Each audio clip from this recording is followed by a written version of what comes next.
இந்த வருஷம் 2025 தான் சனிப்பெயர்ச்சின்றது உறுதியான நிச்சயமான ஒன்றுங்க. உண்மையை சொல்லப்போனால் இது வாக்கிய திருக்கணித அமைப்புகளோடு தொடர்பு கொண்ட ஒரு விஷயங்க. இந்த வாக்கிய பஞ்சாங்கம் என்பது ஒரு பழமையான பஞ்சாங்கம். ஒரு நிலையில் பார்த்தீங்க அப்படின்னு சொன்னால் இன்றைக்கு பெரும்பாலானவர்கள் பின்பற்றுகிறது திருக்கணிதம் அப்படிங்கிறது தான். உண்மையை சொல்லப்போனால் ஒரு வானவியல் தத்துவத்தின்படி கூட பாருங்களேன், சனிப்பெயர்ச்சி இந்த 29ஆம் தேதி நடக்க இருக்குது. இந்த சனிப்பெயர்ச்சி 29ஆம் தேதி நடக்க இருக்கிறத பைனாக்குலரில் கூட நீங்கள் பார்க்குறத சனி நகர்ந்து போய்விட்டார் என்பதை நிச்சயமாக அறிய முடியும்.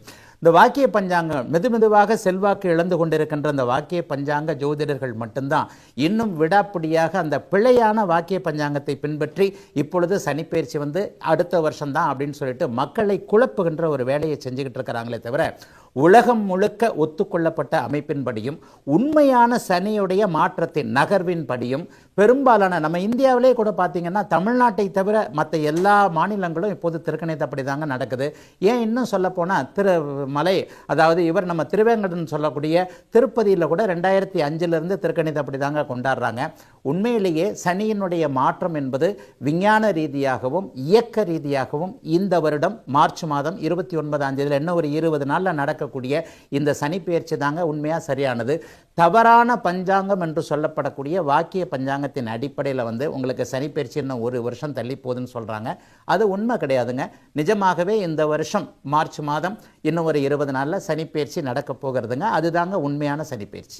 வாக்கிய பஞ்சாங்கப்படி 2026 பிப்ரவரி மாத இறுதியில் கும்ப ராசியிலிருந்து மீனம் ராசிக்கு பயிற்சியாகக்கூடிய இந்த சனி பகவான் ஏனைய ராசி எல்லோருக்குமே குரு பகவானுடைய வீட்டுக்கு பயிற்சி ஆகிறதுனால ஓரளவு நல்ல பலனை கொடுக்க வேண்டிய நிர்பந்தம் சனி பகவானுக்கு இருக்குது அப்படிங்கிறது நியாயமான உண்மை. உண்மையை சொல்ல போனால் வாக்கியப்படி நடக்கக்கூடிய அடுத்த வருஷம் என்று சொல்லப்படக்கூடிய இந்த சனிப்பெயர்ச்சி மகா தவறானது என்பதை விவரம் அறிந்த எல்லா ஜோதிடர்களும் ஒத்துக்குவாங்க. எந்த ஒரு விஷயத்தையுமே ஒரு 10 பேர் ஒத்துக்க மாட்டாங்க இல்லையா? அந்த 10 பேர்ல ஒன்றாகத்தான் இப்போது நடக்கக்கூடிய அந்த அடுத்த வருஷம் தான் சனிப்பெயர்ச்சின்னு சொல்றவங்க சொல்றாங்க.